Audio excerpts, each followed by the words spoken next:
All right, so what's up, guys? We are back to another Zoom call, a subscriber kind of Q&A kind of thing. We're here with Abdul. He's in Saudi Arabia. Is that correct? Yes, that's All right. correct. Hey, man. So just give us a little bit of background on kind of what your situation is, what you're looking to accomplish Mm. from this call, and we'll get started, man. Hello, guys. My name is Abdul. I've been reefing for the past couple of months, pretty new reefer, and I've been a bit struggling staying so far away in Saudi Arabia. I wanted to start this huge tank. This is my first tank. It's a 300 gallon, so it's 300? quite a yes. It's exactly 275 for the whole total. So it's a bit a jump for me. So I wanted to lay down a plan to get things started in this hobby. It's a quite complicated hobby, Hmm. at least I could say. Yeah, just given your situation being that you don't really have the resources that Exactly, most yeah. people in the States have. Look, I know we went over it Mhm. briefly. Yes. Essentially, like you getting salt isn't as easy as just me going down to the local fish store. You have a Yeah. fish store that's what 2 hours away. Yeah, Yep. it's actually not in my same country. It's in Bahrain, which is like 2 hours away. Okay. So yeah, I even have to go to customs. Even like getting a coral through customs or fish, most of the time they're like, "What is that? Yeah. What What is going on? what are you Yeah. bringing? What's going on?" Even So like even I the brought yeah. Go I ahead. brought some salt, and mo most of them give me like shady looks for the salt. Yeah. Like what's why this are you giant bringing bag of white powder of kind of thing? white? Yeah. Exactly. What's the Yeah. giant bag of white powder? Like you have 4 buckets of this? Okay. So essentially, you're Okay. dealing with everything that we are here in the States, just to a more of an Yes. extreme of you can't just go down to the local fish store and find Yes. something to Yes. fix it. So Okay. Yeah. exactly. So I have to predict, even if, like, for example, like I just bought some carbon and some cupramine. I think it's called, not the Cooper. cupramine. Yep. For the quarantine. Yep. Yeah, no, the powder that sucks out the copper. The Hmm. copper something. I forgot its name exactly, but I didn't know I The need it. GFO. And Is it no, I think GFO? it's called. No. What's the powder that sucks the carbon out of the water? Not the carbon, the copper. My bad. Yeah. So the carbon would take the copper out. Is that what you mean? Yeah, Yeah. Okay. yeah. So even though I didn't know I need it, I just got it anyway Hmm. because I know at some point the next year I'm gonna need it, so I'll have to buy it and stock it. I ran out of copper test kits, the HANA, and I was in the middle of quarantine, and I had to like overnight, which takes a week, Hmm. some HANA test kits because I was testing copper for I didn't know like I was running low, so I have to stock up everything, even the alkalinity test kits, everything. Hmm. Because So essentially you can't get any of this stuff, so you have to buy in exactly, bulk and then take the time to get exactly, over. So emergencies for you are real emergencies, essentially. exactly, yeah, Okay. exactly, yeah. So what are you looking to accomplish from this sit down? I want to lay down a quick plan. Sorry, not quick, even like a 2 year plan, Hmm. so I could know I'm in the right track. Because there's so Okay. much conflicting in information here, even in the forums. I Hmm. think there's so many ways that someone can do this hobby. So I'm not looking to grow like SVS. To be honest, I'm looking for a very simple tank with not too high tech, but Hmm. I'm willing to experiment. Like I'm looking for a foolproof plan, to be Okay. honest. Okay. So you said you had a Yeah. list of questions for me. Yes. What better way to start than let's start with a list. We got an hour, so let's hash it out and get done what we can get done. Sounds good. All right, go ahead. Uh, do you want to start with the parameters for the Yeah, big yeah. tank? Yep, I got some Okay. pictures here, so let me go ahead and pull up. I do have two sets of parameters that you sent me. I have Yes. the 20 The gallon long, and then I have the 300 gallon reef. yes. You want to do the 300 first? Yes. Let's do the out first. Okay, Yeah. let's go ahead. Uh, so I've started the tank July 8th. Hmm. Uh, uh, July. Actually, it's been 1 month, not 2 months. Sorry, it's a very new tank. Uh, I haven't tested early because the tank was mostly empty, and it was cycling. So I've started like actually testing August 28th. And what are you August. using before we keep going? What are you using to actually Yeah. test so I can get that down here? Yes, I'm using HANA for alkalinity, Okay. phosphate, uh, and that's it, and for copper, but Okay. it's not important here. I'm using just the normal BRS for the salinity refractometer. Mm-hmm. For nitrate, I'm using, I think it's called the NIOS, the one with Nice. Okay. one with they give you the two bottles where you move Yep. them across the and for the calcium, I'm using the Red Sea one. The Red Sea Furuka. Okay. Yeah, Real quick touch on that. I mean, just this is a personal preference. I like to use yeah, Hana for the nitrates and phosphates and the alkalinity. Outside of that, I will use yes, like Red Sea or Niles or something. So yes. maybe down the road, consider getting just for more precise reading, getting a high range Hana for the nitrates. If you I just bought the high grade Hana like okay, yesterday. okay, Yeah, well, there you go. it's Okay. it's on its way. Well, cool. Yeah. So let's. So these are the parameters. I see you got July up there, all the way up to September 1st. You just tested. So we're looking at Yeah. 7.4 alkalinity, 15 to 20 of nitrates, Yes. 0.05 phosphates, calcium 380, and magnesium 12, 20. Actually, I just tested 2 hours ago. So there's one more not showing. But the only difference is they're all the same numbers except phosphates are 0.01. Okay, So so they're I've coming been down. like, Okay. yeah, I'm steadily dropping phosphates. Okay. I have only 2 clownfish in the tank. So I think there's like no bioload at In a all. 300-gallon, essentially. Yeah. Anything 100 gallon, yeah. Hmm. It's a even like very small clownfish. They're not even fully grown. Okay. Sorry, I'm looking at my other screen over here. So if I No, keep no, looking it's over fine. here, yeah. And my calcium, so as soon as I put my 4 or 5 LPS corals, my calcium has been dropping hard. Okay. So it was 460, now it's 370. My alkalinity has not been dropping. Hmm. It's been testing 7.4. I did a water clean August 29. It was 6.9. It was actually low. No, it was Okay. actually dropping. But after I did the water change, uh, it was 7.4. What salt Uh, are you I using? I'm using the Red Sea Blue Bucket. Okay, the Red Sea Blue Yes, bucket. Now, have you tested the alkalinity by chance coming out of that bucket? yes, Okay, what do you alone. got? Okay, I got 8. 8. Okay, and so you're getting Yes, 8 on the salt, and then you're getting at like a 7.4 after yeah, testing. Okay, okay, exactly. I know I need to start dosing because like I do water change like weekly, 10%. okay. But one of the main questions I want to ask you is like, how should I start dosing?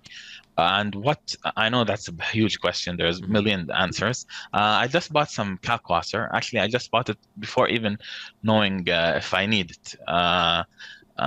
Because like some of the cards I think have been when I first put them, they were like very like fluffy. Right now, Hmm. I think they're a little bit shrunk. Okay, So I think my even my pH is a bit low. So uh, should I start dosing? so let's go ahead and dive into that. So right now, you absolutely do not Hmm, need to dose anything to the reef tank, okay. and the reason why your corals are shrunk is because you're really Hmm, low on phosphates. So they're not these okay. LPS are not getting the enough phosphates. I mean, the nitrates seem to be fine if that's the correct reading, but your Okay. phosphates continue going down from 0.05 to zero point 0.1. That's just Okay. it's too low. So you should be at like a Pretty zero low. point 0.1, zero point Yeah. 0.1, not 0.01. You know what I mean? 0.1. So Okay. that's why your LPS are closing up. They're just not getting enough Hmm, phosphates. We haven't gone over your tank lighting yet. We'll go over that in a little bit. okay. But you do not need to dose anything. So Hmm, if we go back to the whole planning purposes.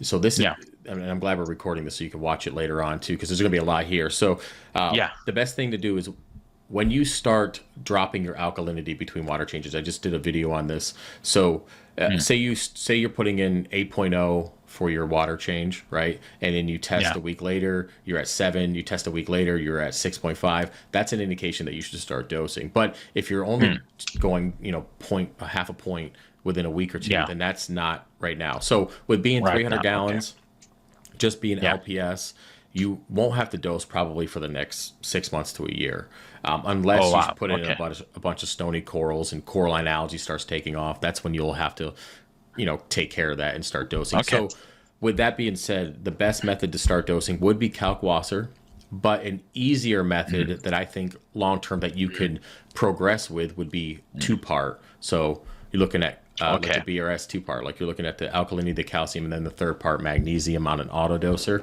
and that could be something that you could scale with the tank, and you wouldn't outgrow two part probably ever unless you went full SPS. So if you're looking for Okay. something that's simple, cheap, that you could use for the entire life of the system, two part would be your best bet. That way, 2 years Okay. from now, if the reef tank is growing to the point where you've been using kalkwasser and it's not enough, then you have to find another method, just complicating the system. So starting off Okay. sooner with the two part would be your best and cheapest Uh, option. yeah. I've seen a lot of people like Kalkwasser, but so far I've been reading on it for the past month. It's very messy, and a lot of people do it in the ATO. Is there a And you're reason why using it people right like? now, No, I'm or not using reading on it. it? Oh, reading. Okay. I'm just doing some quick research. Okay. I've seen a lot of people use it on the ATO. It's too. Why won't people use like two part if Kalkwasser is like this messy Well, and well, two part or so the benefit of calcwash is a lot of people do it for that pH reason, right? So I use it in oh, combination with my calcium reactor for the pH reason. But okay. long term, there's only it can only take you so far. So for example, if my even though I have a calc reactor in my 300, if my calcium reactor was to die for multiple days, that You calc have reactor would not sustain the reef tank. So it has a limiting okay. factor. There's only going to be so much you can do depending on what you got and how much coral you have. So yes, Yeah. putting in your ATO is easier, but you're going to burn up the pump on the ATO over Yeah. time. It's going to corrode the lines. Like if you're just looking for a simple, foolproof solution, plus we're going back to you being able to buy stuff in bulk. You can buy two Yeah. part in bulk for years at one time, right? Nice. So you'll never have to worry about that again. Kalkwasser, Okay. depending on how much you use, you're going to burn it up relatively quickly. But either way, I wouldn't. I'm trying to. Let me see if I can make this screen. I'm sorry. My screen No is. problem. I noticed that it's just not looking that great. Let me go ahead and trying to adjust you so we can have a bigger screen of you. Let me change that. Sorry. The things we realize mid video. Yeah. Now you're good. That's better. Cool. All right, let me lock that in place. All right, so I would stay away for calc just because again, the type of tank you're looking for. You didn't come to me and say, "Hey, I want a fully stocked SPS tank." You didn't say Yeah. that. So let's give you an easy method that you can get bulk in, and it's easy to adjust. So I would stay away from Two-part. of calc at least for now, Okay. unless you Okay. have some major issues with pH down the road, which we can address then. But you're fine for now. Okay. No, I actually really like the LPS tanks. So I haven't bought like any hard LPS for now. Like I only have the Dunkins and candy canes. But yeah, I'm looking at torches, but I haven't like bought anything. So I'm not looking for too much SPS. I'm a bit afraid of SPS for Okay, now. that's normal. I mean, you I know. just started, Yeah. you got a lot invested. I'd say Yeah. let's talk about progression. So Yes. LPS and soft corals. So do those until you feel comfortable, and then to dip your toes into SPS, start off with like Monteporas, Digitados, those really easy ones. Yeah. Once they start growing, then we'll work our way up to like acros and stuff like that. Okay. And again, two part will carry you a long way with that. One more question, if I can. Sure. Is calcium 380, 370 a bit low? So I mean, it's in the range. I believe it's 380 to like 450 or something like that is the appropriate range. Now, if you're doing like if you're doing water changes, stuff like that, Yeah. and your alkalinity is staying at 7.48 and it's stable, I really wouldn't care too much about your calcium. I mean, at the end of the day, the most important water parameter, ideally for hard corals, is going to be that alkalinity. So if your Alkalinity. calcium is fluctuating, and another reason why your calcium might be fluctuating is because your magnesium is pretty low. So you're below the range. So when it gets low, what happens is the alkalinity and calcium molecules come together because there's not enough magnesium to keep them separated in the water column, and then you get some precipitation on your pumps and all sorts of stuff. So that might be why your calcium is dropping relatively quickly. Does that make sense? Yeah, that makes sense. Yeah, exactly. It drops quickly, actually. Yeah, the alkalinity. And like as soon as I put like a couple of LPS, like it dropped like 0.3, 0.4, like in a couple of days. You see, like from August 23 to August 28. But for the magnesium, I've actually searched into it, and for the Red Sea Blue Bucket, few people in the forums had this issue. It always mixes low. Like I've tested magnesium as soon as I've mixed the salt water, and it's always in Lower. that range. Okay. Yeah, like so that means you're 100. going to have to supplement it. They have so when you do the 2-part, that will be your 3rd part. But they also have Okay. like a little kit that you can buy. It's like a gallon's worth of salt, and then you can start adding Yeah. some. You can do the calculation online, or you can just kind of dump some in and test in a day or so. But you're definitely going to have to supplement magnesium for sure if your salt Okay. is just not keeping it at 1350 to 1450. And the lower you get on your magnesium, again, you're going to start precipitating out and having those fluctuations in calc and alk. Okay. If like I have like if I'm seeing the parameters right now, do you ever like do something like specifically alone? Like if I wanted to raise up the calcium, like I wanted it 450, do I with alkalinity together? Like do I have to raise all of them together? So, Or for example, if I just wanted magnesium, I can dose magnesium alone. okay. Is So is that okay? magnesium is kind of, even though magnesium is part of the 3 essentials there, magnesium you're Yeah. going to dose alone. So they're going to, Okay. if you, right now, it probably, for 300 gallons, for me to make that kind of adjustment, it's about 1 gallon to 2 gallons worth of this magnesium powder. So you're going to Okay. buy the kit. It's going to be, it's like, and you can't see it, but I'm literally holding up like a ton of Okay. powder or salt that's going to mix to a 1 gallon jug. Once it's done, you're going to pour it in. And that could be dosed at any time to keep your levels stable by itself, magnesium, right? Okay. But for me personally, calcium alkalinity are dosed equally, 1 part for 1 part. Okay. And that's just to increase stability. And I know some people like to dose it separate, like dose it if my calcium's low, I'll just dose calcium. But for me, I've always done 1 part alkalinity to 1 part calcium. Okay. Magnesium is just a different thing that you can add if needed, when needed. But say you want to increase, and that's why I say don't focus on your calcium. As long as your magnesium is in a correct range and your alkalinity is stable at a range that you want, say 7.5 is what you want, and it's stable there, Yeah. and your magnesium's at 1400, who cares what your calcium's at? Just dose, Okay, but when you okay. do dose equal parts of alkalinity and calcium. Okay, That means calcium. like Okay. 1 for 1, and not at the same time, but like say, for like say at on the hour, every hour, it's like 1 o'clock, 2 o'clock, 3 o'clock, you'll dose say 20 milliliters of alkalinity, and then at 30 minutes later you'll do your calcium. So 12:30, 1:30, 2:30, 3:30. That way they're not coming together in the water column and not dosing at the same time. But outside of Okay. that, it's 1 for 1. Okay. But for now, like I don't have to dose anything. Like water changes, 10% a week would cover my parameters. But you do need a dose that will cover your calcium alkalinity, but you do need to dose magnesium separately because that's just too Okay. low. That's just too low. Okay, It's just sounds too low. good. Yep. Again, we're looking for 1350 to 1450. Okay. Okay, 13 to 50, 1450. Sounds good. Yep. But for the phosphate, now I'm a bit confused for the phosphate. I used live rock, but it was dead at the time. Okay. So I'm pretty sure it had a lot of phosphates. But I did bleach it. I did put it outside for like 3 weeks. It's like I think I didn't do it for 2 months. I saw a video of yours that you recommended for the longest I can.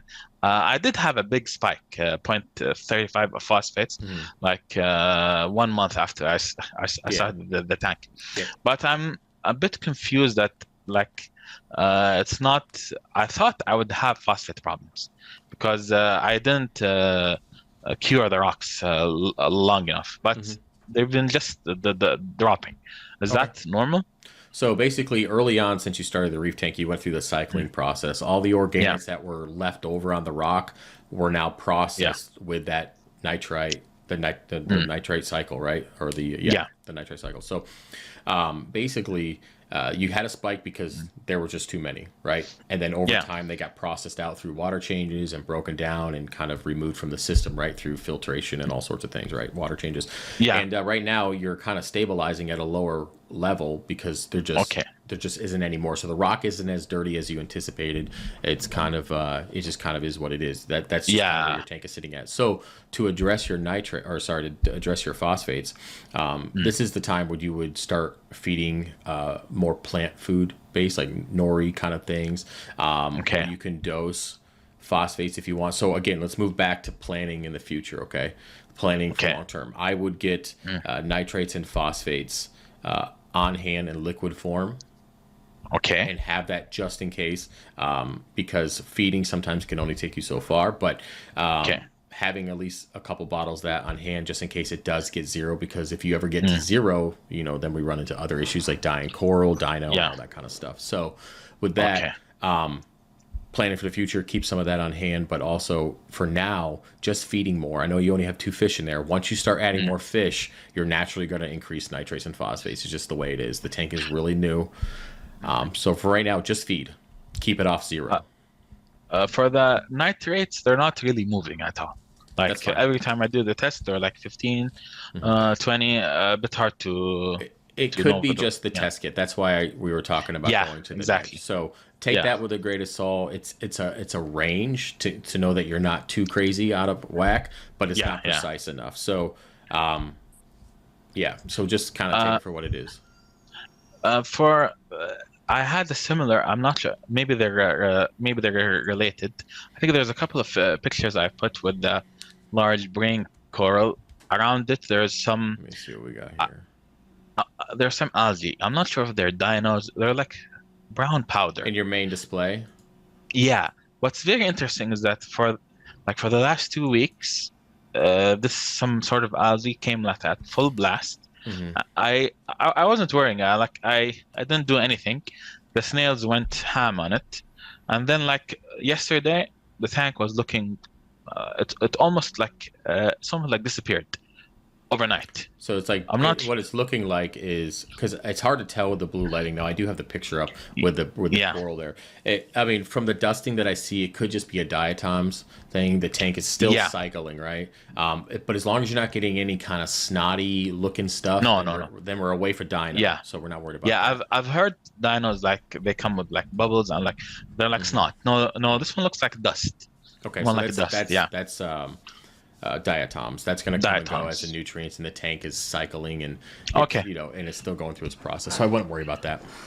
To avoid dinos, so I should not let my nutrients go to stay off 0. Period. You're getting close with your phosphates. So if for a temporary fix is while you're getting some of your stuff, just in case you want to dose it, you could feed some nori, some more plant food. Plant-based foods. I do have bunch of algae pellets. I do have some nori actually, and avoid a water change if you can, just in case. But the only thing that can eat them are some snails and a conch snail.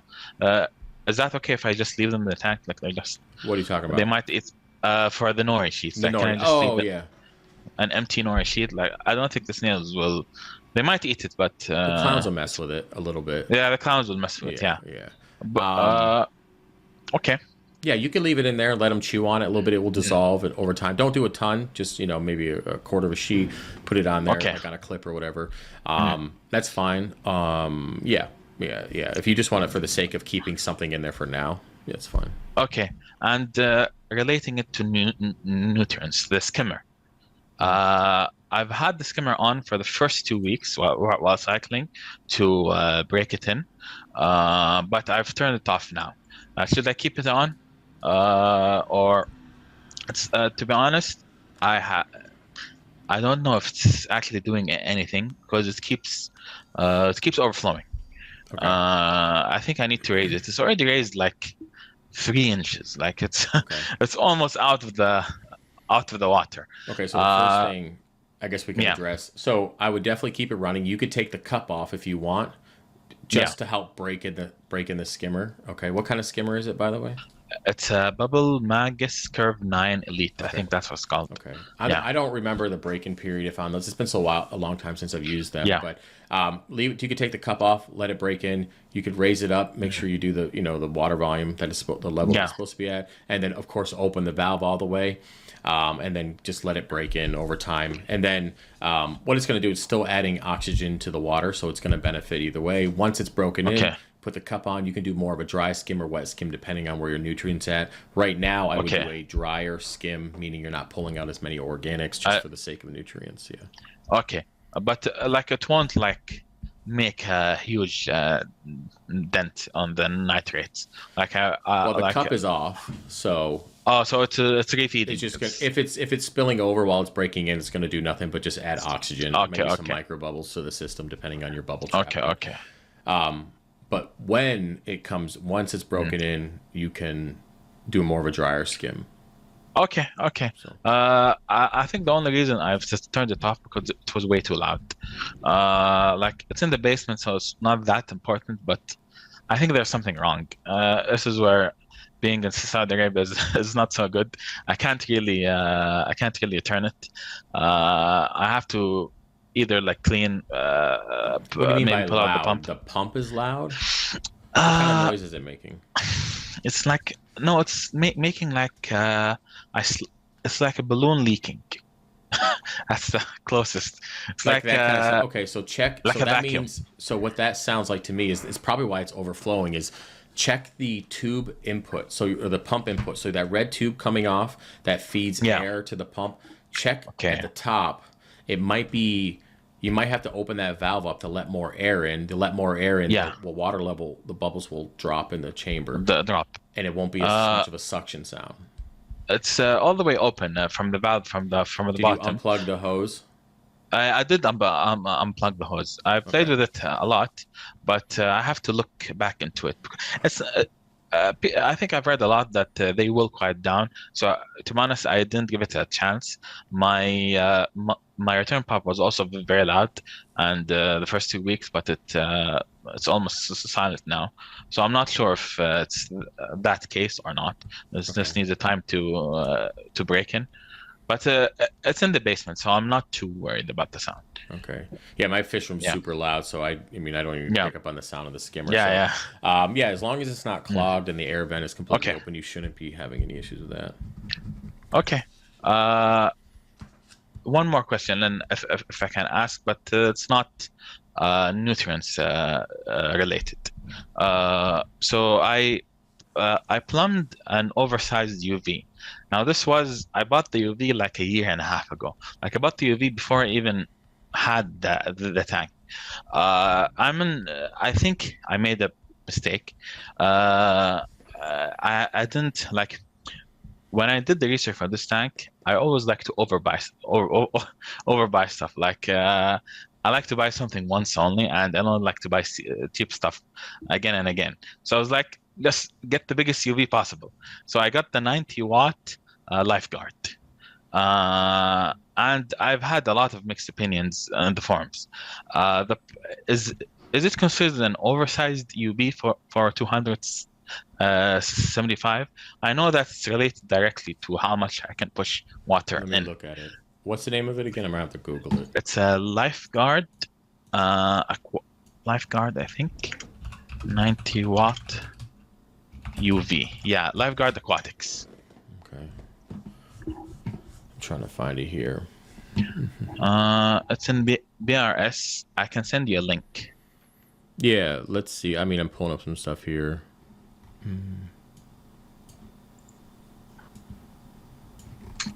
What is the gallon? What does it say the gallons is on it?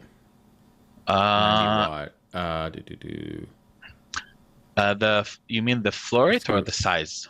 I'm just looking through if it had a recommended tank size or not on it. Max aquarium size 600. Is that the one 650 gallons? Yeah. Yes. Pond size 1,000 gallons. Maximum water flow 2,800 gallons per hour. Max for algae and bacteria. Okay, cool. All right. So I mean, it is oversized. It's double what your system is, right? Yeah. I mean, the thing with the UV is, yes, I don't think you could over UV sterilize your system, right? I mean, it serves a purpose. It's only going to affect certain things going through the UV, algae and dino and just things like that. Of course, it might pick up the copepod here and there once in a while. Yeah. And it's going to clarify the water. So I think you're fine with a 650. I don't really think there's any issue with that. I've never heard of over UV sterilizing a reef tank. Yeah, I was afraid. It's actually not on right now. So I was afraid of over sterilizing the tank. Some people had. There's a lot of talk on the forums about like beneficial bacteria, like, but I But the I didn't beneficial understand. bacteria, the majority, at 99% of that bacteria lives on your rockscape, On the within rock. the Makes rock, all sense. that Yeah. kind of stuff. It's not just free floating. I mean, of course, Yeah. it's going to be in the water column, but Mm. there's so much on the rock form that I mean, I Yeah. think it's going to be, I don't think it's even worth really Mm. worrying about, to be honest with you. Again, I've never heard of it. I've seen bigger Yeah. UVs on smaller systems. So My biggest issue is actually with the temperature. Uh, so coming out of being the in UV, Yeah, being in okay. Saudi, I've started a couple of freshwater tanks a few years ago, and like heaters are non-existent here. The tanks are almost always hot, even Mhm. in the winter. So my tank right now with no heater, it's like uh, 80 Fahrenheit. Wait, let me get exactly because my mind is programmed with Celsius. Yeah, it runs dead center on 80 Fahrenheit exactly. Okay. When the AC is off, it runs a little bit hotter, like 82. Okay. That's the max temp with UV off. Okay. I've turned the UV on for 1 week before there was any livestock in it, and it's climbed up to like 84. Okay. So So let's fix that. So when it comes to the UV, I mean, the less mm, time, I yeah, guess, the less time that the water has on the bulb, the less heat it's going to yeah, pull from it. So running a higher flow rate. Now, another thing mm, you might need to consider, and I don't know, I mean, this is something that you're going to have mm, to look into for long yeah, term. So obviously, 84 is too hot, right? yeah, 82 is really, really pushing it. My yeah. chiller kicks on at 80 to bring it back down to Okay, 79. So okay, I would say invest in a chiller to keep it out yeah, of, and that's the thing, is the electricity consumption is going to be a mm, thing, right? And then it's going to kick yes, on. How often is it going to kick on? So keeping it at 80, maybe having the chiller kick on at 81, bringing it back down to 80. That would be ideal, or maybe kicking on at 82 mm, or 81.5, but you don't want it at 84. yeah. You It just, was too much exactly. That's why I turned it off, and it's been off before I did the clowns or any of the small cars. So it's been off, and yeah, I don't think I can turn it on because we're in the middle of summer right now. okay. It's gonna kick to like I'm pretty sure like Even if 85, you're running 86. a ton of flow through it, it's still going to come on. Uh, right now my pump is at 60%. I haven't done like I haven't Max it out and tried see. to Put more max out. water Yeah, flow through it and try. yeah. Maybe if I put it like at 100 and Yeah. I can see. Yeah, Okay. but before I have any like big Now, corals or anything. Now that's the thing is, so let's just say hypothetically you do get a chiller, Mm, right? And you want to add it on yeah. there. Now, if it's going Mm, off every couple hours, going from 82 to 80 to 82 to 82, or 80, mm, that fluctuation is going to be an issue if it's mm. continuously happening. Now, if it goes Yes. off once or twice a day Mm, through a 24-hour period, it's not a big mm, deal.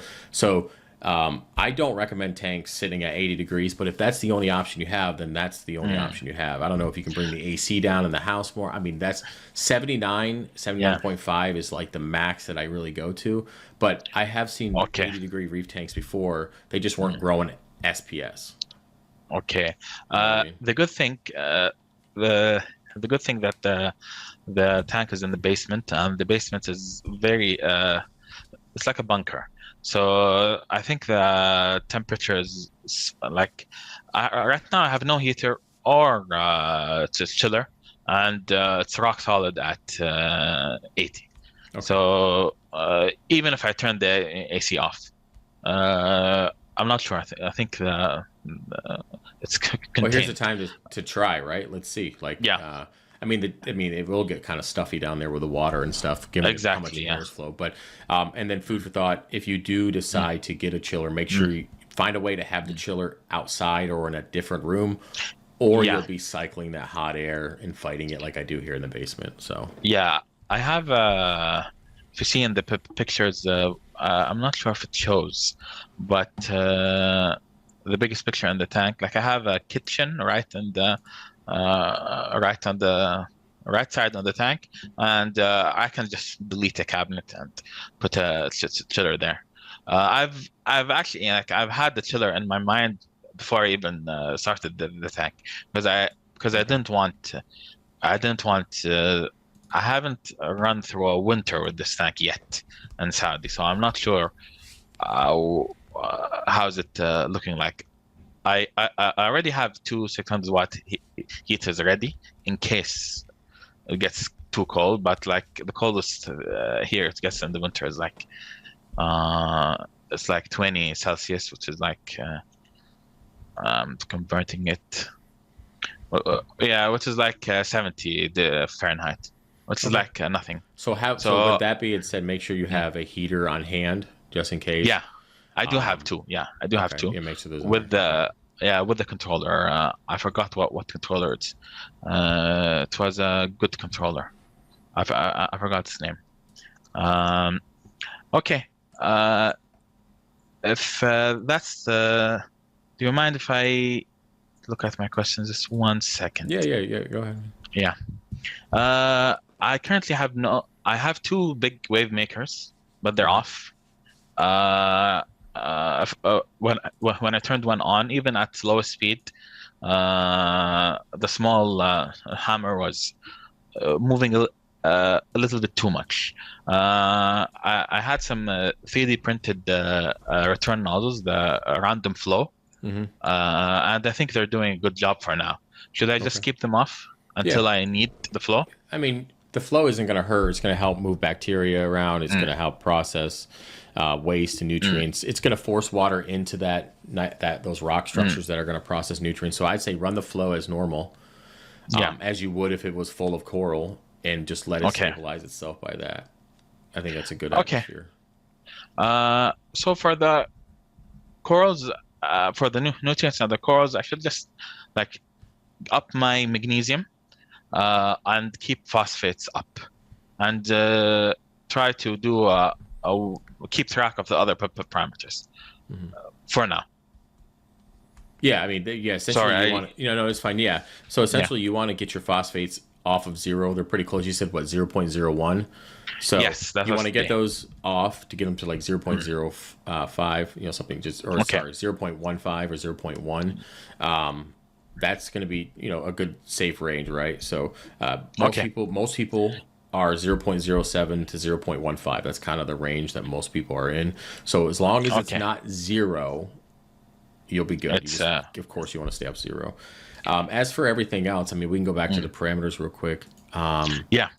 So I would keep your alkalinity is fine. When it comes to alkalinity, just pick a number and try to stay stable. If your salt is at 8 and you seem to be happy at 7.5, good.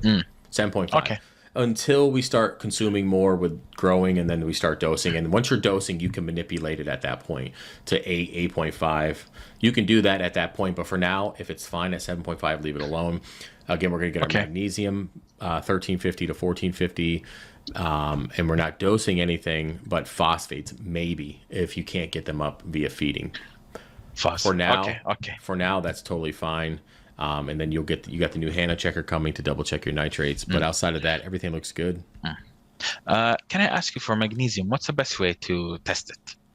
I use the Red Sea. I've always been pretty good with that. Right now, I use the Trident primarily, but Red Sea is usually my go-to for magnesium. Okay, because I've been using the Salifert, and I've not been liking it. Okay, I can't really tell. Give Red Sea a shot and see how that goes. I think they make a HANA magnesium at this point. I could be wrong, but I think I think so. Yeah.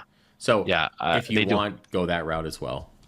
You might as well. I mean, it's more precise. So. Yeah, I've been liking the HANA for everything, even for the copper and the quarantine. Yeah. Then just get it for magnesium. Yeah. Yeah. Okay. Do you mind if I switch a little bit to the fish room and the quarantine? Yeah. Let me go ahead and move a picture of the fish room, and then we'll go from there. So I think that's my biggest struggle. So I've been coasting on the big display. There's two clowns, like they've been just chilling there. But for the fish room, I've read a lot for the past year on fish disease, on getting ready of everything, getting the medication ready, the protocols, and I've been really struggling. Like the reason there's only two clowns there because here when I go to the LFS, they don't really like I don't want to blame them, but the people there don't really care about the fish that much. It's very hard to get a shipment with everything alive. Like the fish die there in a matter of week. So Like you're getting your shipment brought in, and the fish store is holding on to them for you, or are you getting them no, it's directly? not for me. Like they get them like once a month, and they get like the most wild. I think they get them from like from Philippines and Indonesia. Okay. Uh, there's a couple of people interested, but like I don't want to blame them. Like not everyone likes to like it's hard keeping these fish. I wanna give them like the best life I can. Like, if I can, like if I have a big enough quarantine, I could buy them all. But they bring very hard fish, like marsh idols, like the biggest tangs I can see. Uh, I've been trying, like just 2 weeks ago, I've had the blue tank and fox face. Unfortunately, they died in quarantine. They did 2 weeks in copper. I thought they Mhm. were okay, but I've even made a post in Humble from Fish, and to my mistake, I thought 21 days in a copper was enough. I started to drop the copper, but I did not move them to the other tank. So as soon as I dropped the copper, 1.5 in 3 days they both died. Okay. It was very tough on me. Like I was reading, I was preparing. They went through two round of general cure, like 2 weeks in copper. Like I was checking on them every day, making sure that they're eating. I have to get really good at quarantine Okay. because like there's no way I can take a fish and put it in the Yeah. display tank Well, because I'm pretty sure. let's simplify Yeah, quarantine because I think that you're going directly into copper. And so let's back up and let's yeah, talk about okay, how a fish gets to you, right? So they're in the yeah, wild, swimming around, Dory style, right? They come yeah, in and they hit them with a chemical or they trap them, right? yeah, Stress number one. Then they get transitioned to a facility. mm, Stress number two. They meet a bunch of other yeah, fish, and then to another, and this just go on mm, and on and on until they get to your store. yeah, And then you get them, bring them home, and then you dump them in copper right away, yeah. full strength copper, right? No, uh, actually, this is where I I get really confused. I've read that that's bad. So for the first, I think I've gotten like three Antheas maybe 2 months ago, and I told them like I'm just gonna put them, I'm gonna observe them for a week, without copper. I'm gonna let them like. Basically get used to the tank to the stress. The small, I have a small 15 gallon quarantine, and they didn't even survive one day. So I was like, I've rented the forms, and most people said no, you should put them in 1 ppm copper and then raise it in less than 24 hours. Okay. So I was a bit confused. So, Like, so should I let's go with? Yeah, go yeah. ahead. So Sorry. let's clarify. So copper is a chemical and is stressful. Yeah. I Yes. I don't ever take a fish that I buy and put it into any copper right away. There's an Okay. observation period. You need to give them time to Mm, acclimate. They got to have mm, time to swim around and kind of get used to it. If then after a week or two mm. you want to do 2 weeks of copper, then go ahead if you see something or Yeah. preventative wise. I don't dump a fish into copper right away. I just don't because it's Okay. just they're already stressed out, man. They're already coming in. Exactly. Mm. Also, are you getting them? So they're coming in and then they're going into the fish store, right? And then you're buying them Yeah. at the fish store, or are you getting them in bags directly? I'm buying them at their water, which is bad. So they're already I've there. tried. Okay. They're already there. I've tried.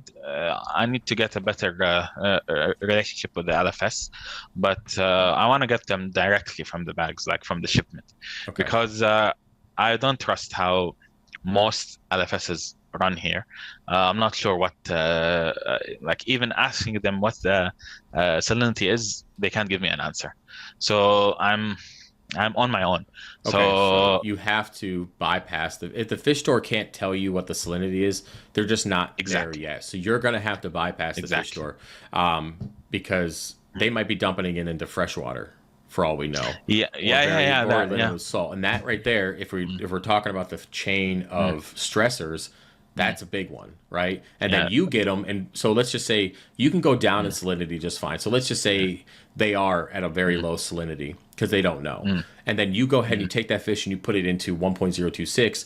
You can go mm. down in salinity fine in hyposalinity, but you can't go up quickly. So if you're just dumping them right in, then, Yeah, so have you actually tested the water that they're in yet yeah, for yeah. I've salinity? gotten 25 parts per million once. 25 Yeah. or Yes. 35? 25. No, 25. Yeah. Oh, that's I bad. run. Yeah. Yeah. So like I So have at to, like, that point, so let's back up here. So let's yeah. say, and you can figure out how. I mean, if you want to do this space wise, let's say that you Mm, don't get a relationship with the LLFS and you can't bypass them, mm, and then you yeah. bring home a fish and it's at 25 ppm.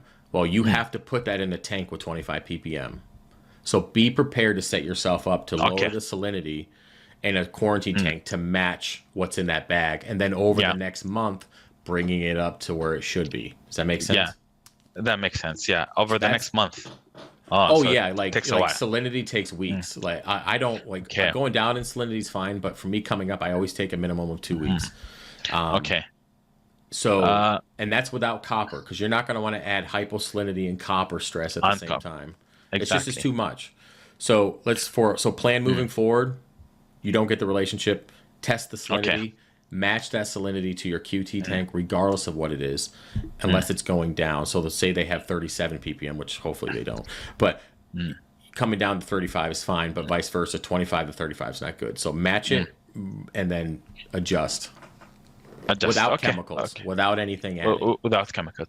Actually, that's what I did with the clowns, and I put them in the 15-gallon for 2 months almost. I've first month, like no meds, no nothing. I've just adjusted the salinity. It was actually 30. It wasn't too bad. So, but you I've brought it up, buddy. Yeah, Yeah, I brought it up in 2 weeks. I actually didn't do a month. So yeah, that's that's my fine. bad. That's But fine. yeah, Yeah. but That's a personal I preference, by the way. The month is just a mm, personal preference for me, yeah. especially if you're spending Uh, $800 on a fish. So, exactly, yeah. yeah. But they've been doing fine. And 2 months quarantine, they've been eating. They passed 2 months. To be honest, for the clown, I didn't do copper. I'm not sure if that's bad You're or not not, seeing but anything, right? There's no no, ick I popping up. like Popping up. Yeah. no, like they've spent 2 months in fresh, clean quarantine. They've been good. Did run General Cure, which is I think Prazi and Metro. Okay, that's fine. For the deworming, but I've been have these clowns for a little over 3 months now. They've been 2 months before the main tank had been set up, and 1 month right now after the tank has cycled. I've moved them, and they've been happy. So this Okay. is only success I've had with these two simple clowns. Okay. Uh, I wanna ask you, like, there's a bunch of shipments coming in the next like 6 months. What should I? Sorry, this might be a complicated question. What fish should I look for? Because the list of fish when they give me is huge. Okay. There's all sorts of tangs, all sorts of. Uh, I'm not sure what should I look for, Okay. and So like I was a bit afraid for the blue tang because I'm like I don't think putting a third fish tang was a good idea. I think it's alone. Like as any tang I'm gonna put after that, I think it's gonna be a problem. So before I do that mistake again, I wanted to double check what okay. should my fish plan be. So there's a couple routes we can go here. First of all, fish. This might take a second to kind of break No down. problem. So basically, you have to decide first of all, what you like, and then what's going to benefit the tank. So every fish has a job. I always have fish that do something. So Tangs will take care of the algae, keep the tank and rock nice and clean, right? You know, you can, if you have sand, like a sand sifting goby or a starfish, something like that, good for the sand, right? If you're looking for like pests and parasites that might come in later on, having a wrasse, right? So finding utility fish, you know, filefish, Raptasia, or anything that might, you know, anything like that. So first and foremost, you have to find a fish that can perform a job, not just look pretty on the rock. Yes, you can have those, but for now, you know, limiting your tank to things that, you know, fish that are going to be beneficial. So once you decide that, let's move into compatibility. So with tangs, facial structure is a big deal. A yellow tang and a blue hippo tang tend to not have aggression issues because they don't have the same facial structure. But if you take a powder blue tang and a yellow tang, they tend to fight, again, the same facial thing. So after, so when it comes to tangs, you're going to look at facial structure, and then you're going to look at size. Adding tangs that are the same size. And then when we're talking about size, we're talking about price. So if you could find a small to a medium, so we're looking at 3-inch fish to 5-inch fish. Those are going to be the healthiest ones, the younger ones, and I guess on the grand scheme of things, aggressive wise, they're not going to be big 7-8-inch tangs that are going to want to bully every other tang in the tank. So utility, and then facial structure, and then size wise. So let's just say you go out and you buy 5 tangs, right? They have various, of course, some are going to have the same facial structure. At that point, you're going to want to concentrate on size. So finding them a relatively the same size. Okay.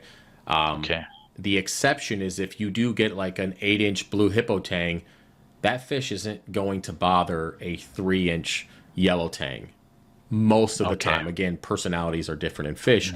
But if you were to buy a 8-inch blue tang, like a powder blue tang, which has the same facial structure as that 3-inch yellow tang, there's a 90% chance that blue is going to beat up and kill that smaller one. Does that make sense?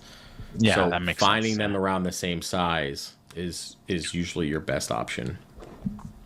So tang wise, I like tangs a lot. So far, they're my favorite fish for everything, for color, for even for their for their use.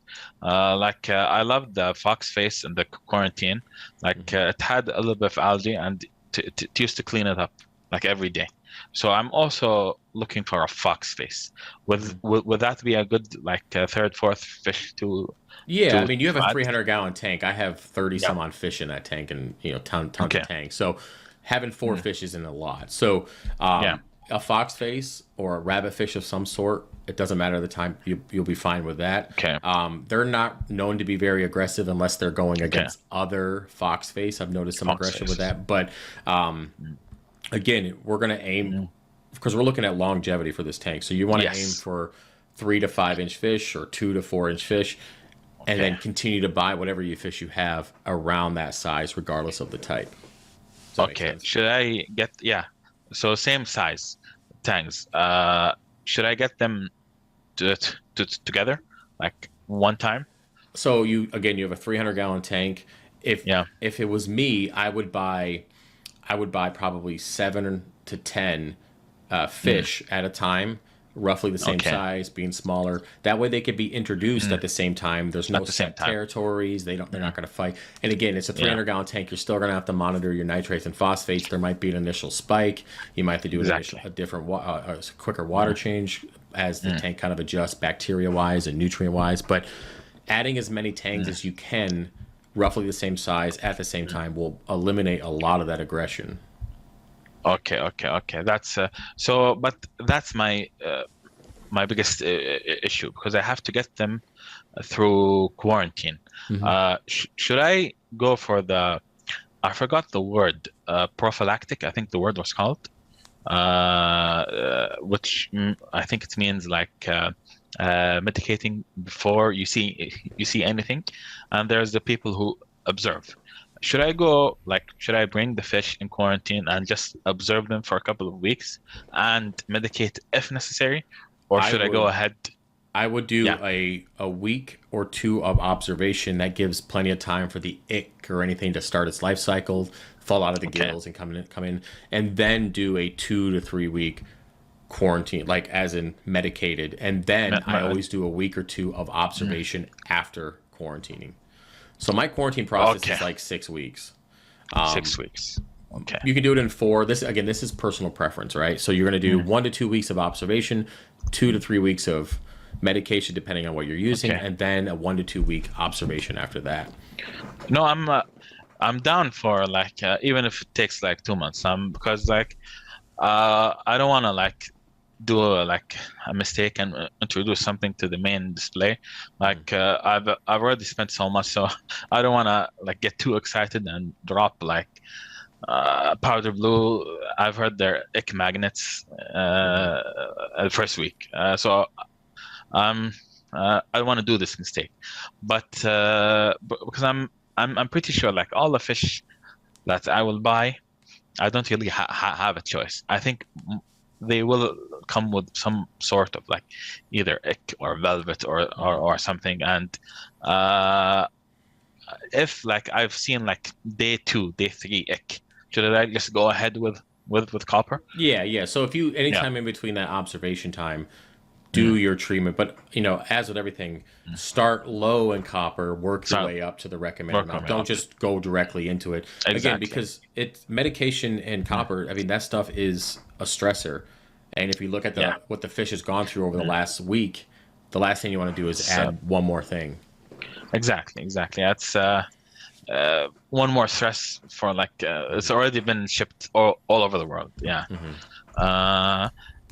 Would you recommend, like I have 3 tanks in my fish room right now. I have 2 15 gallons and 1 coral quarantine. Sh Should I keep the coral quarantine as is? It's basically empty right now. There's 1 Zoa and 1 bleaching candy cane. I think it's bleaching. I'm not sure. Well, I think I'll ask you about that in a bit. I was thinking, because it's gonna take me a long time to, I think, to stock this the display tank. Should I like convert all 3 tanks to quarantine? I just I don't think that I can put more than 2 tanks at once and any of these 15 gallons. I would not convert your coral quarantine just because of the medication and the copper would be in the silicone. You don't want to deal with that for coral. So leave your coral quarantine the way it is, and then just add corals as you go. And then just go slower. I mean, we're working with a situation isn't the norm, right? So instead of buying 10 tanks, just buy 4. Put 2 in each tank, make them smaller, and then go through the quarantine process and then go from there. But like for example, if I added 2 tank or 3 tanks right now, and 1 year down the line, like can I add another tank? Or is that you can. gonna be So complicated? basically, I've added tanks. So the system, my Reef tank's been up for quite a few years. I've added tanks throughout the years, but I've always made sure they were roughly the same size. And again, avoiding if I have a lot that have that narrow nose, like the powder blue or the yellow tang, I'm going to add a different type of tang or something that's not known to be as aggressive, but roughly the same size. Okay, so sounds good. For the for the quarantine, I think the only good thing here is that the fish are actually very cheap. I don't think anyone knows it's their value. So that's a good thing. Like even like yellow tangs, I think they're like quarter of the price. For the I think I've seen them in the States. Like I'm not sure. Like I saw one like for like $300 or something. Even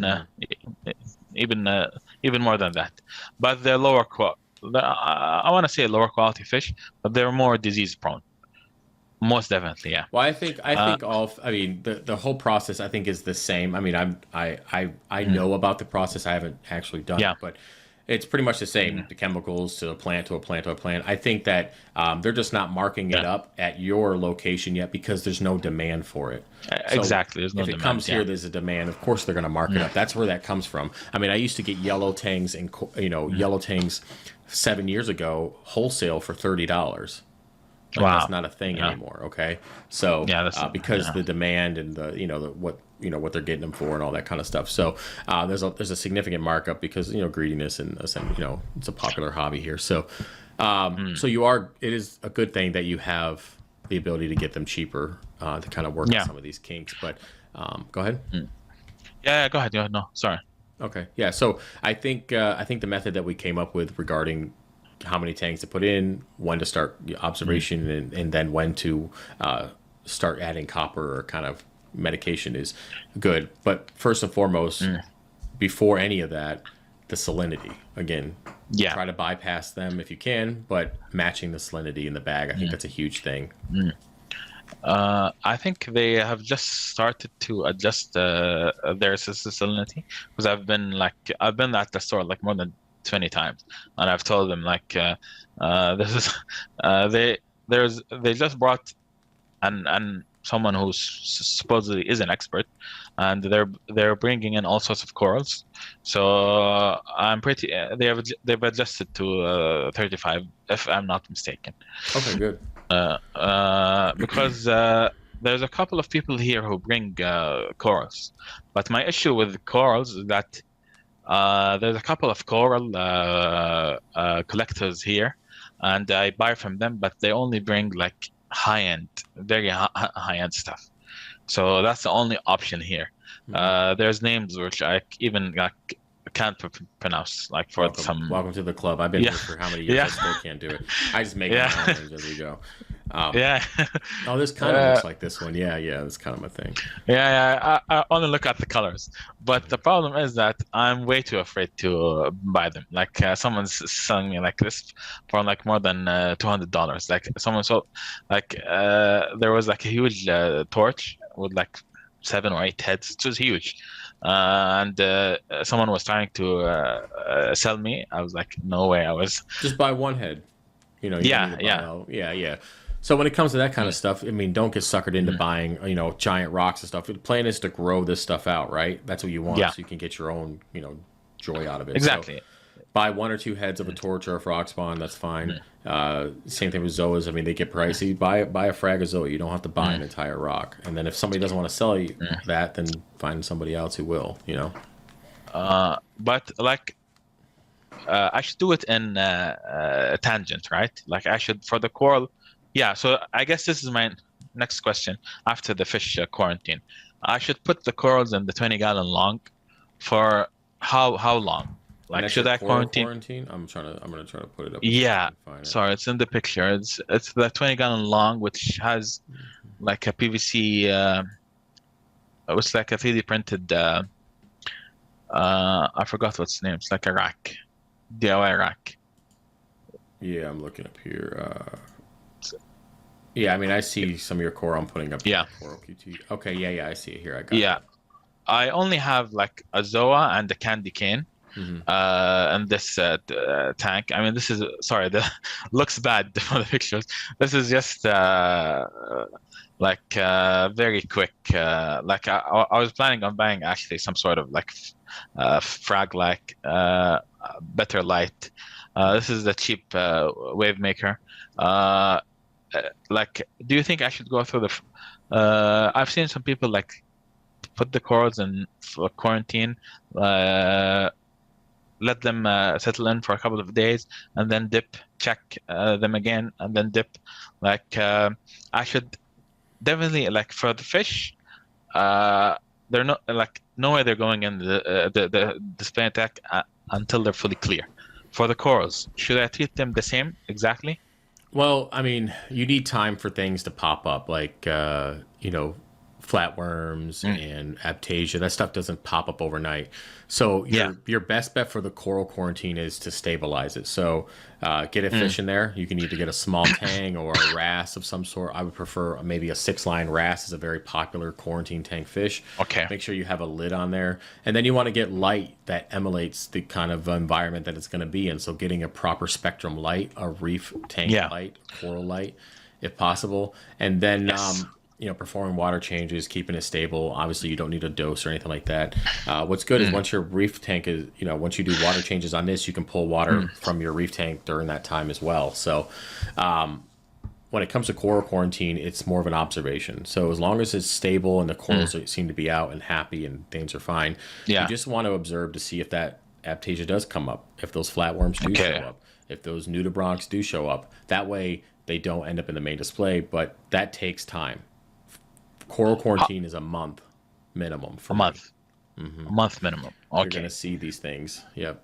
Usually, Okay. I mean, I've done 3 months quarantine on LPS, and I didn't see the fermented snail until it was too late. So things do okay. happen, but that's what happens when you get coral in. You can cut off the frag plug, right? You cut off the frag plug, you eliminate eggs, you eliminate a lot of things. With these LPS, you can get in there and toothbrush, you can scrape off, get off all the fermented snails or any kind of pest that you have, put it on a new plug, put it in your quarantine. So there's things that we can do during the dipping process to get the majority of the eggs and the parasites and pests off, but they still need to be observed if you want to avoid them in your main display. Now, granted, it's not the end all be all if you get pests in your main display, because we have things like utility fish that could take care of certain things. But, if your tank, let's just say 5 years from now, you decide to go full SPS, you're full Acropora, and you decide to pass up on quarantining the new Acropora, and you get a Acropora eating flatworm, well, you're in trouble at that point. Yeah, that's so. So okay. that's kind of the overall process. Okay. Sorry if we're done on time. Please let me know. Okay. Yeah, we're gonna go over a little bit, but we'll figure it out afterwards. So we're gonna go until you're done, or you feel like you've accomplished what you need, and then we'll talk about that after and figure out. Yeah, I'm down to get another half an hour if that's okay. Whatever works for you. Yeah, no, it's fine. No, don't worry about it. Let's go through this and accomplish what we need to. If it ends up being an hour and a half, 2 hours, it is what it is then. No problem. I've done a very rookie mistake on the coral cook quarantine tank, and I'm embarrassed to admit it. So while I was feeding the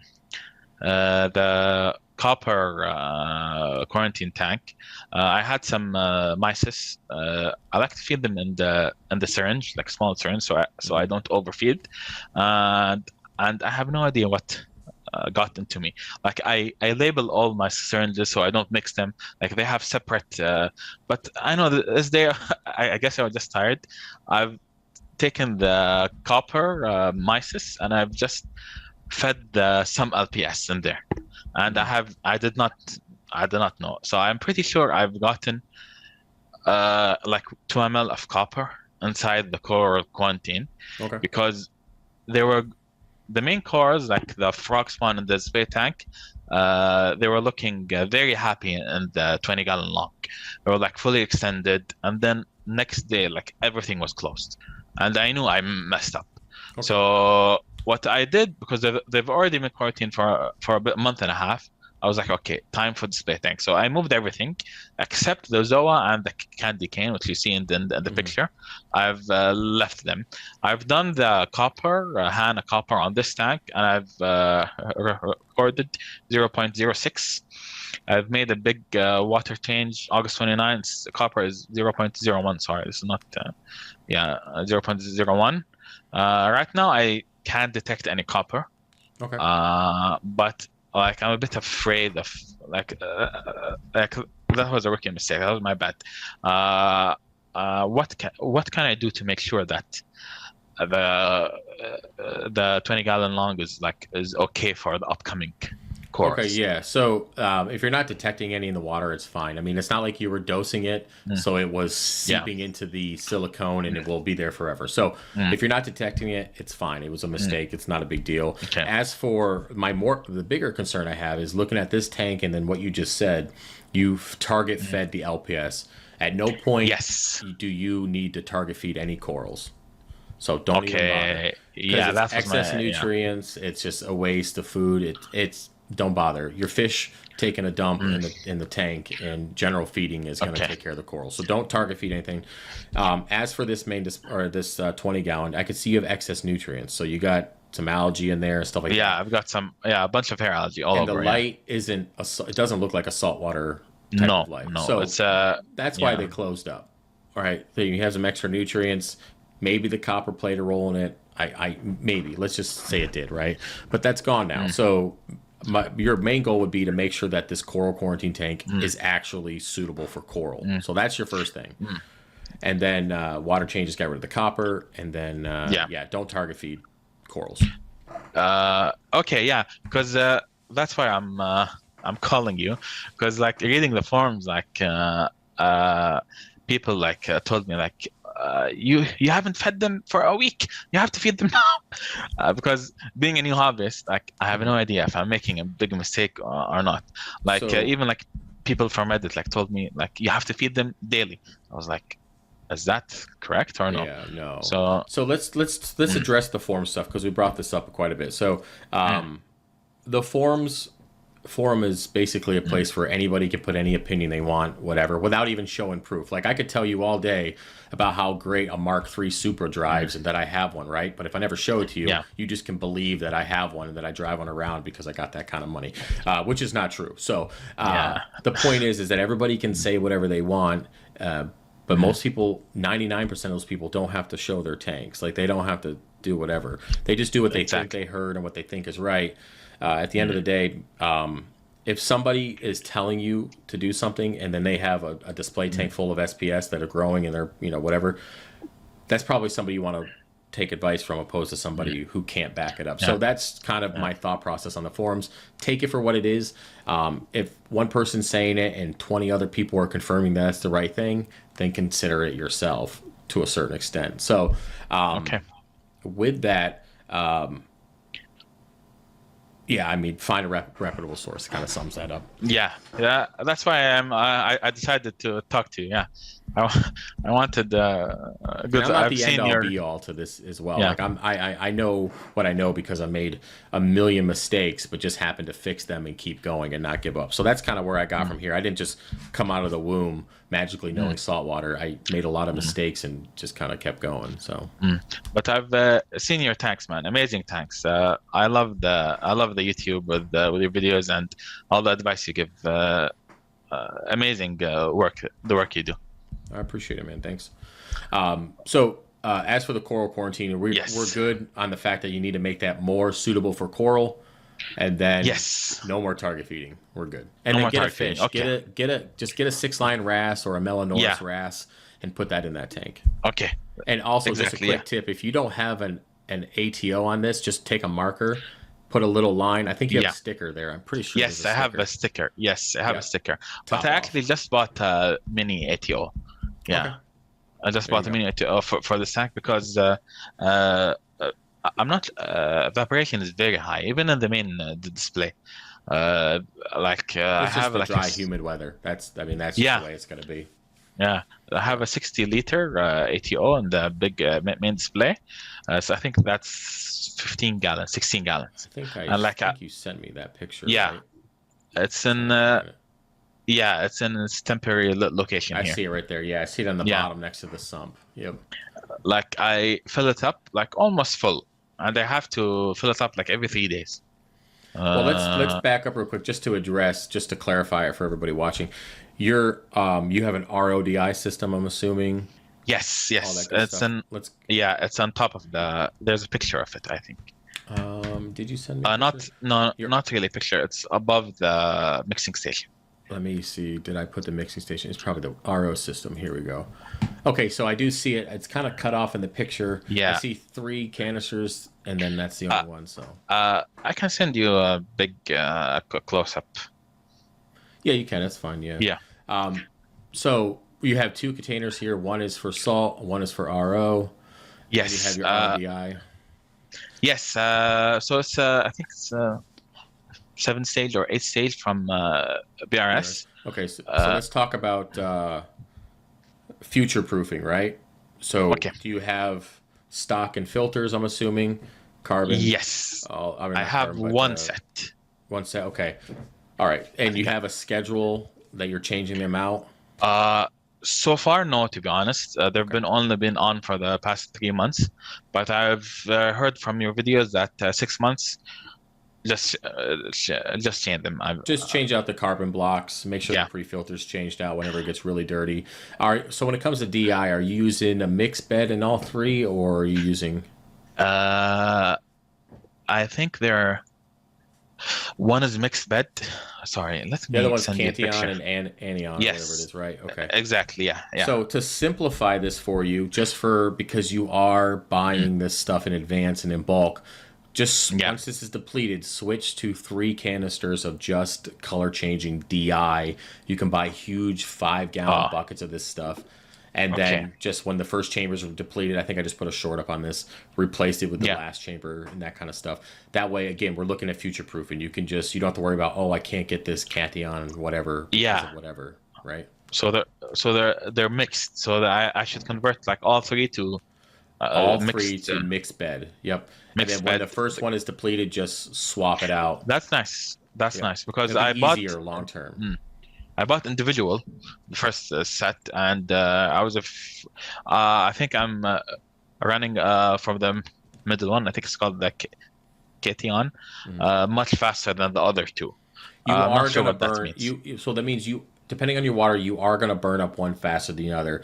The only reason why I say get away from that method is just because of where you live, supply and demand. It's going to be much easier for you just to buy big 5-gallon mixed bed already. Yes, you are going to waste some. You're not going to save and micromanage as much when it comes to DI. But at the end of the day, if you have 3 canisters of mixed bed and you have a ton of it in stock and you're not actually going to burn through it all and you don't have to worry about supply issues of a specific cation or whatever it is, then it's best that you go that route. It's just for simplicity purposes. Okay, right? Yeah. Good advice. Speaking of RO DI, I've tested the water coming out of the RO unit many times. It's always a 0 TDS. Coming out of the DI resin. Coming out of the DI, yes. Yep. Okay. Both with the small, they have the small gauge, and I have my own. It always checks 0. But my problem is when it gets stored, it's not 0. I think I removed like everything, but like I think it's always. I think like at some point, I've accidentally mixed a little bit of salt on the RO. Yeah, and it's not actually 0. So you got to realize 0 TDS water. They're going to try to pull anything. That's why you have to use food grade barrels. You can't just use cheap stuff because it's going to pull out all that it can because it has nothing, right? So if there's a little bit of salt in there, it is what it is. What I do recommend is just flush it out. It's going to go away in time. Like that salt will eventually be out of there. But if you're worried, or maybe something you should do every 6 months is do an ICP test that does the water in the main display as well as your RO unit. So it gives you a good idea of kind of how your filters are performing. Okay. If you start magically burning through DI resin really quickly, it's a good indication that your carbon blocks are also going bad. So you can up your changing schedule a little bit sooner. Again, I don't know what the water source is like. So ICP test is going to be a good thing to do at least once or twice a year. Sounds good. Yeah, I was looking at ICP tests. I can do them in the States, but they're going to take a while. So like I can't get them at least in a couple, like a month or two. So everything will be delayed for me. You mean getting the results? Yeah, I mean, getting the results. Yeah. Okay. So plan that ahead. So exactly. Just do them a little bit more frequently, maybe, and then getting those results out there. But yeah, an ATI. But make sure you get one that has the RO unit, RO as well. Okay, exactly. So I send them both, my tank water and my RO water. Okay. Nice. Okay. Any certain? This might be a bit of a very future-proof questions. Sorry.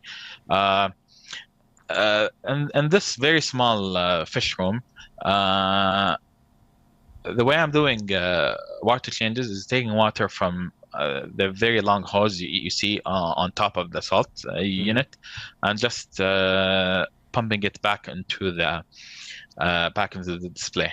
There's a drain near the display, so I don't need to drain. I've plumbed the drain. There's the 3-way on the pump. So from the drain section, I'm good. But for the feed, if I want to put salt water to water changes, I have to pump it in. It's not bad. I mean, water changes for me are relatively easy. Like I just mix in, go get the hose, press one button to drain, another button to fill. But I'm gonna do some. We're doing some big changes to the house. I can get a direct line from my my fish room to the display tank.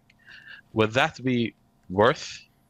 Would you dump it into the sump or to the top of the tank? I can do.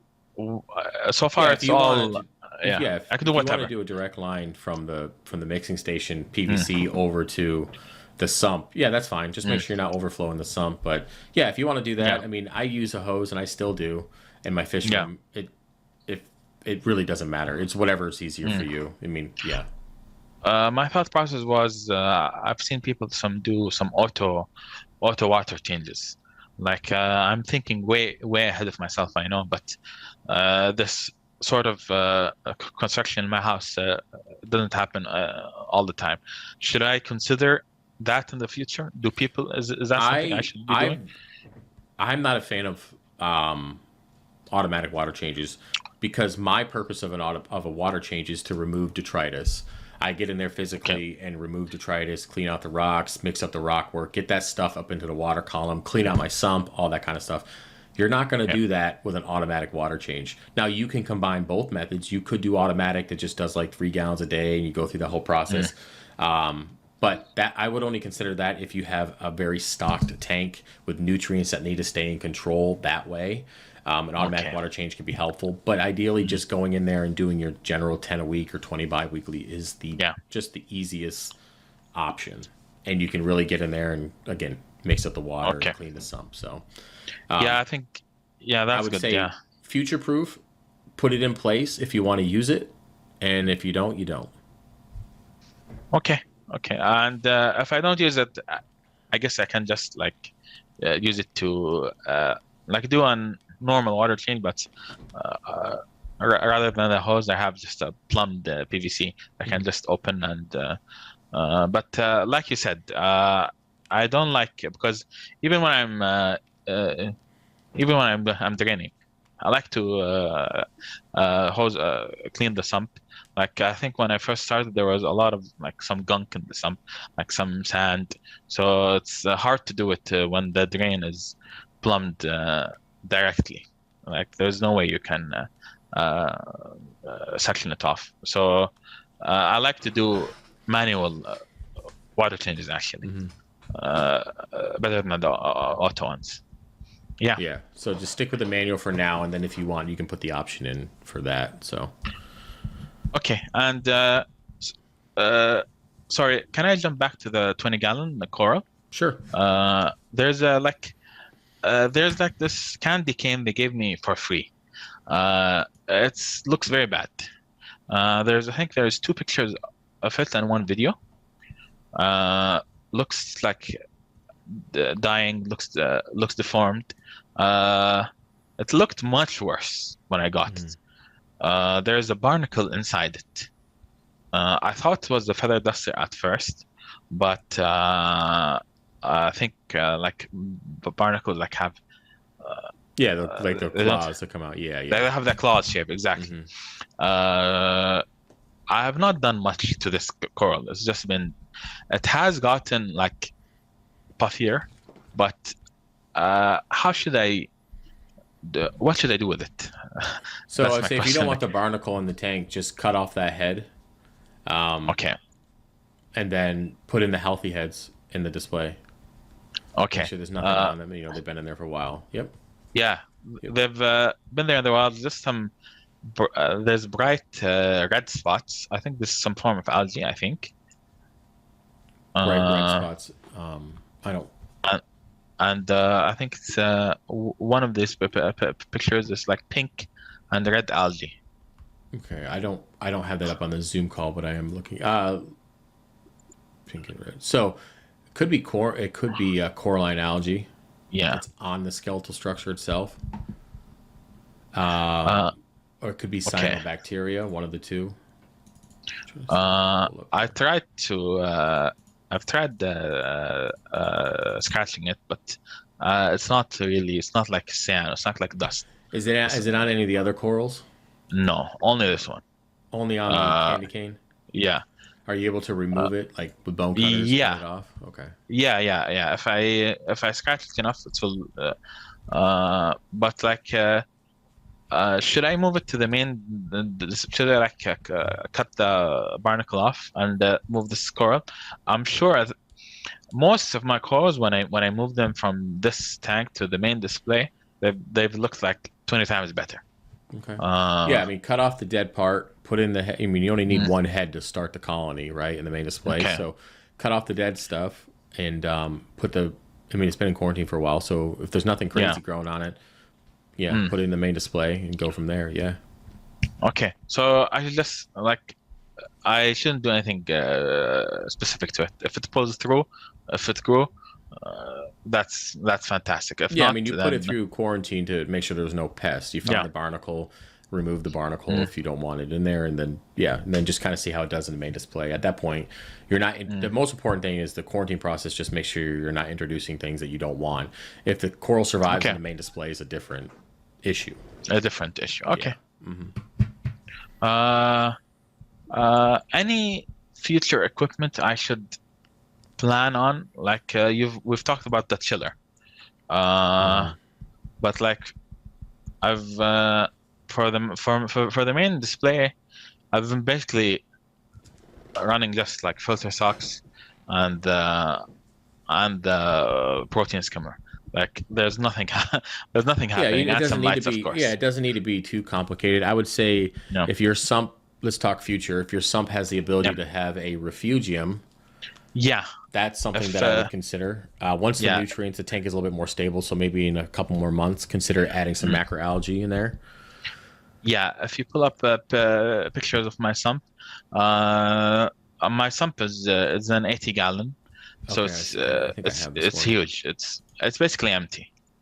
Um, there's some bio blocks. Yeah, I'm trying to find the picture here. Okay, yeah, I see the section there. Okay. Yeah, Yeah, so that's where you would put your macroalgae. Yep. yeah, but So that's way too early for it now, yeah, right? you don't need it now. Yeah, I mean, macroalgae is a nutrient control, right? It's something you're going to do to control nutrients later on. But adding it now would be, I would say, okay. Just make sure your phosphates don't bottom out. But Okay. yeah, so outside of so equipment wise, for me, simpler the better, right? Because if we have a Yeah. simple setup, we can address problems. So skimmer, filter socks, if you so choose, make sure they're being changed out. Yeah. Macroalgae, all right, and carbon. That's kind of where I'm at when it comes to the system for Okay. equipment wise. Now, outside of dosing the tank, which will require more equipment, which we're not going to worry about right now, you're good to go, right? So I mean, I wouldn't add anything. Okay. I don't think you need like a biopillar reactor, or you don't need Yeah. any of this. You don't need any kind of other reactors or anything crazy. Because it's very simple. I basically have only the return pump and an ATO and the protein skimmer. That's Mhm. that's Yeah. basically it. So Yep, there's and not much happening. Nope, and it doesn't need to be anything right now. Like you're going to add the carbon reactor would be something I would put on immediately, just because Okay. carbon's always good to run. Change it out once a month. Okay. It just clarifies the tank, takes care of organics. It's just a good thing to have in general. And then add the refugium in a couple months. Outside of that, you shouldn't do anything else. Okay. Can I go back to the chiller question? Sure. So if I decide to turn on so my plan is, I'm not sure, correct me if I'm wrong, the temperature is going to drop in the next 4 or 5 months. Winter is going to roll in soon. I'm going to install the heaters. I don't think they're going to be ever on, but I'm just in case. Mhm. If I like for the next summer, like I'm not planning to buy a chiller, to be honest, this summer. I'm planning on like checking the temperature in the winter. If it's too cold, I can turn the UV on. I can turn the pump faster so it doesn't heat up too much. If I buy a chiller and the UV and they're both like zigzagging the temperature, what should I do for the UV? Like, should I? So the UV is like it's not something you need. So you don't need a Okay. UV like you need a skimmer, right? So if Okay. the UV is causing more problems than what it's worth, don't use the Yeah. UV. Okay. It's basically that simple. The chiller is going to be probably out of the two is going to be more important, right? Yeah. Because that's what's going to keep it alive at 84 degrees in the house, right? So if the Yeah. UV becomes an issue and it's starting to zigzag and you're having big fluctuations, because at the end of the day, stability is the key. I don't care where your numbers are at, but having your reef tank be as stable as possible is what we're looking at here. So if you're up and down, up and down, up and down all day long, and you're they're fighting each other, and then your electric bill's through the roof. Like, what's the point? Like, what benefit am I getting versus the issues that this device is causing me? Exactly. You'll have to weigh that out for yourself and make that decision. Sounds good. Sounds good. Okay. So to like sum up everything. Sorry, I'm just gonna like Sure. dump some thoughts. Like for my nutrients, I'm just gonna try to up my phosphates. I'm trying to up my magnesium. I'm gonna pick a number for the alkalinity. I'm just gonna stay at it. 7.5, I think, is where you should 7.5. stay. Because your salt's at 8, it's just 7.5. It's easier. Okay. For the fish, I'm gonna try to do 1 week, 2 week observation, and I'm gonna go through the quarantine process. I like the idea for the utility fish. I'm gonna focus on that. For the corals, my plan is to go very slow. Get them in them small 20 gallon. I'm gonna stabilize my 20 gallon with the ATO. So The lighting as well. Exactly. The lighting, yes, I've got a very cheap light on it now. Just get some corals on there, observe them for a month or two, and then make sure they're okay. Then move them to the display. And don't forget to add a RAS of some sort, a utility RAS fish of some sort. to the coral quarantine. Basically, make it a mini reef tank, just coral quarantine wise. Yep. Okay. Exactly. Okay. I have sorry, very silly question. I have like a separate rock on the right side. If you pull up the big picture of the tank, I have like a tripod rock. Yep. What would be a good coral to that's separate on its own? Like I've seen some people do like some torch Like garden. the one that's next to the brain coral in the bottom? Yes. Okay. What would be a coral to put on that rock? Yeah, I've seen some people do. Yeah. So basically, I mean, right now you haven't moved into the SPS category yet. So if you're just kind of sticking around the SOAs and the LPS and stuff like that, we want to move corals. So let's just say you want a bunch of hammers and torches, right? So we want to put corals in places where they're not going to kill other corals as they grow. We basically, it's a glass box, and we need to try to prolong the life of it to as much as we can. So a rock like this, regardless of the shape or whatever, it really kind of comes down to where you can put corals that are not going to kill each other based on the ones you want. So since you're not putting SPS in here, you can literally put whatever you want on these rock structures, as long as that they're not going to cause problems with their neighbors in the next year or two. Does that make sense? Okay. Yeah. Yeah. Exactly. Like torches will sting. Yeah, so if you're looking at this rock, if it was me and you just were doing LPS kind of thing, putting a torch at the very top towards the end where it's not going to kind of wave its tentacles into another coral is, I'd put something there. I'd put like zoas and stuff on the bottom so they can grow their way up to the top. And then, just isolating corals where they're going to get along with each other. So you can put hammers and frog spawns together, torches by themselves. Duncans can hang with themselves, not next to torches, that kind of stuff. Okay. Is it bad if I have right now all my corals are on the sand? I haven't glued anything on top. Should I just keep them there for a while? Well, I mean, depends on. I mean, you put them where you want them at this point. Again, you got 300 gallons worth of playing space. So if you want them somewhere, put them somewhere. I mean, basically put pick the corals you want. Buy the corals that you really like early on. Put them where you want, and then fill in the gaps with things that you kind of like, or you want to like, or you think you'll like. Okay. Does that make sense? Makes sense. Yeah. Okay. That's why I haven't moved the Zoa to the main tank, because I think it was an impulse buy, to be honest, and I don't really like its brown color. So well, it's brown because it's in.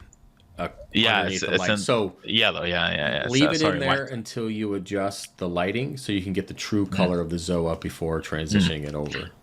Yeah, I think it's orange. It's like a bright orange when under blues. Okay. For the candy cane, yeah, it's just chilling there. I think I'm gonna remove the barnacle and move it. Okay. Sorry for the dump of questions. No. I mean, that's what we're here for. So yeah, and I've went back to some stuff. No, okay.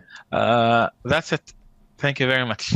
You're pretty good. I mean, you pretty much covered everything you need. Okay. Pretty much. I'm looking at the list of questions. Yeah. If you don't mind, I think I'm gonna schedule a talk like every couple of months. Sure. Yeah, gonna tell you how's it going, if I'm facing anything, and we'll go from there. So yeah, we covered a lot today. I got a pretty big list here, so we definitely went through a lot. Well, I appreciate you. I mean, we were at 1 hour and I think 40 minutes, something like that. I have to look and see. It's one of those, but pretty good. I appreciate you being here, and thank you. I'll see you in a couple months.